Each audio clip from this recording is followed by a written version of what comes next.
Bonjour à toutes et à tous. Aujourd'hui, nous allons parler de l'histoire d'une constante universelle qui est la constante de Planck. Cette constante, il nous vient de l'histoire du problème du corps noir, ce que les physiciens ont appelé le problème du corps noir. Mais permettez-moi alors de faire quelques petites remarques à ce sujet. Alors l'histoire, il a voulu que cette constante, si vous voulez, au lieu d'être liée par exemple à l'étude de l'atome ou à toute chose qui fait partie de l'infiniment, si vous voulez, l'infiniment petit, qui a un caractère purement quantique. Mais non, on voit tout d'abord que cette histoire, il a pris son départ, si vous voulez, d'un domaine qui est un peu éloigné de la mécanique quantique, puisqu'à l'époque, il n'y avait que la mécanique classique.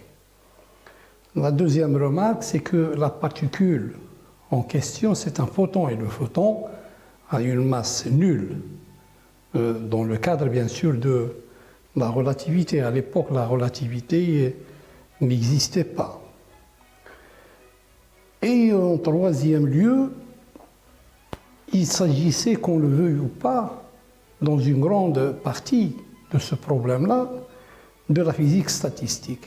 Et donc, on a l'impression que l'origine, le départ, si vous voulez, il venait de champs en physique toujours, mais de questions qui sont très éloignées de tout ce qui est quantique, parce que cette constante de Planck, la constante H, c'est une constante, si vous voulez, de la mécanique quantique et de la quantification par excellence. Alors il faut savoir que M. Max Planck a soutenu une thèse en 1879 sur le deuxième principe de la thermodynamique.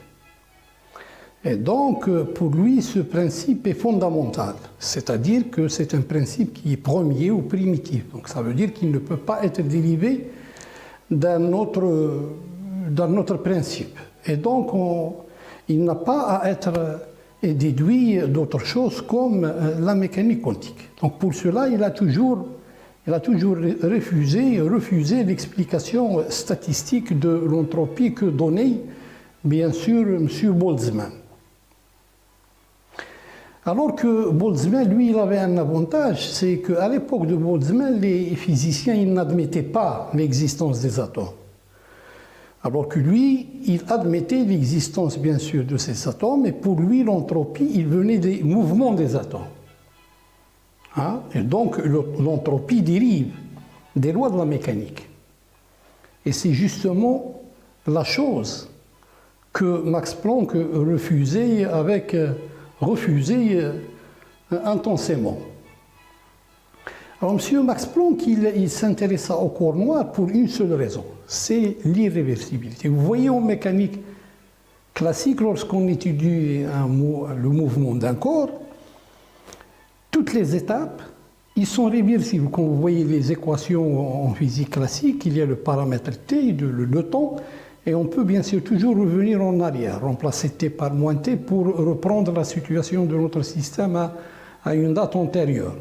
Et donc, comment se fait-il que toutes les étapes ils sont réversibles, alors que finalement, lorsqu'il s'agit d'un système où il y a plusieurs corps, plusieurs particules en mouvement, le phénomène est irréversible, il est quasiment difficile de revenir dans le temps à une situation, essentiellement la situation initiale.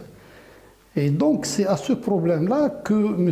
Max Planck il s'intéressa. Il pensait pouvoir démontrer ou prouver l'irréversibilité des phénomènes physiques. Alors maintenant, qu'est-ce qu'un corps noir?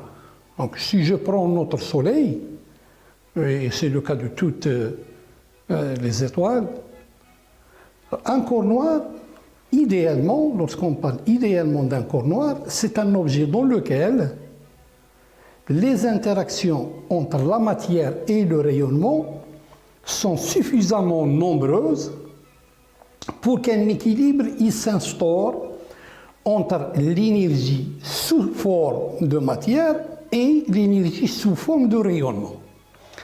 Alors, pour un tel objet, on peut définir une température caractéristique de cet objet grand T.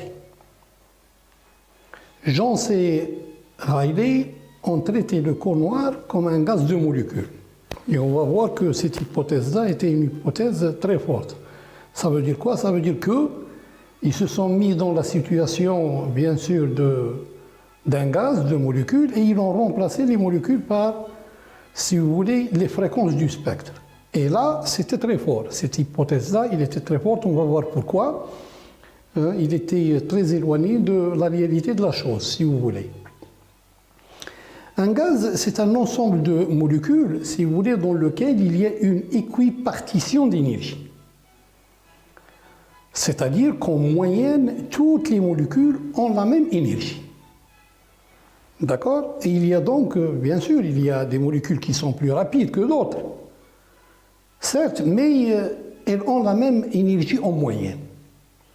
Et cette grandeur de moyenne, justement, si je prends le cas de deux boules, par exemple, une boule qui fait 3 grammes et une boule qui fait 5 grammes, donc on se dit, tiens, voilà, on a un système qui est formé de deux boules avec une masse de 4 grammes en moyenne. En fait, en réalité, vous n'avez aucune boule de 4 grammes. Vous avez deux boules de 3 grammes et de 4 grammes. Dans ce cas-là, on voit que les molécules qui sont les plus lourdes, qui ont une grande masse, leur vitesse est petite par rapport à une molécule qui a une masse plus petite. Il a une vitesse très grande. Mais quand je considère l'énergie cinétique, je peux dire qu'en moyenne, donc un gaz, il peut contenir deux types de molécules, voire plus. Bien sûr, les plus lourdes sont moins rapides que les plus légères. C'est-à-dire que l'énergie du gaz se répartit équitablement sur toutes les molécules du gaz. Et c'est ça ce que nous appelons l'équirépartition ou l'équipartition de gaz. Donc, Jean et Rayleigh se sont dit, ou si vous voulez, ils ont postulé que c'était la même chose. Alors, pour un corps noir, il y a plusieurs fréquences du rayonnement, et donc l'énergie du rayonnement se distribue sur toutes les fréquences possibles. Donc ça, c'est leur hypothèse. Mais alors, il faut revenir, on a défini, bien sûr, un corps noir, si vous voulez, il faut qu'il y ait une interaction entre le rayonnement et la matière, et il faut qu'il y ait, bien sûr, des interactions, un grand nombre d'interactions. Donc ça va nous faire revenir à deux idées essentielles qui sont l'idée de la substantialité et l'idée de l'interactivité. Sans quoi on ne peut pas être dans les conditions, si vous voulez, d'un corps noir idéal. Alors tout d'abord, la substantialité. Vous savez, quand on considère, lorsqu'on parle d'un gaz, comme les gaz parfaits par exemple, généralement on suppose que ce sont des points ponctuels. Voyez-vous, il y a des points. Et donc, si vous considérez une cavité, par exemple, où il n'y a que des points en mouvement, d'abord, il n'y a pas d'interaction. Il ne peut pas y avoir interaction. Un point étant quelque chose qui n'a pas de dimension. Et deuxièmement, donc, la substantialité des constituants doit être, les constituants doivent avoir des dimensions et doivent se heurter les uns avec les autres, d'un côté et d'un autre côté, si vous voulez, la matière avec laquelle interagit le rayonnement, il ne faut pas, l'intérieur d'un corps noir ne peut pas, par exemple, être un miroir parfaitement réfléchissant. Sinon, on n'a pas de corps noir. Donc, si vous supposez que vous avez une cavité qui est un miroir parfait, dans lequel vous allez mettre, par exemple, une lumière bleue, donc un photon, il va donc à chaque fois être réfléchi par le miroir avec conservation d'énergie. Il n'y a pas de perte d'énergie. Le rayonnement bleu, il restera toujours un rayonnement bleu. Si vous ajoutez un autre rayonnement de couleur rouge, eh bien c'est la même chose. Et le bleu restera toujours bleu, le rouge toujours rouge, et il n'y a pas d'un. Donc ce ne sont pas des conditions si vous voulez, du corps noir. Le corps noir, il faut qu'il y ait un grand nombre d'interactions et un échange entre la matière et le rayonnement. L'énergie sous forme de rayonnement et l'énergie sous forme de matière. Donc revenons à cette histoire de température des corps. Déjà en 1792, Wedgwood il a remarqué que tous les corps chauffés, ils deviennent rouges à la même température. Vous prenez n'importe quel métal, à partir d'une certaine température, il devient rouge. Donc là, il y avait quelque chose d'universel. Il y avait une loi universelle derrière ce phénomène. En 1859, Kirchhoff il remarque que le spectre, il montre que le spectre du corps noir ne dépend que de la température T, sa température d'équilibre, thermodynamique bien sûr.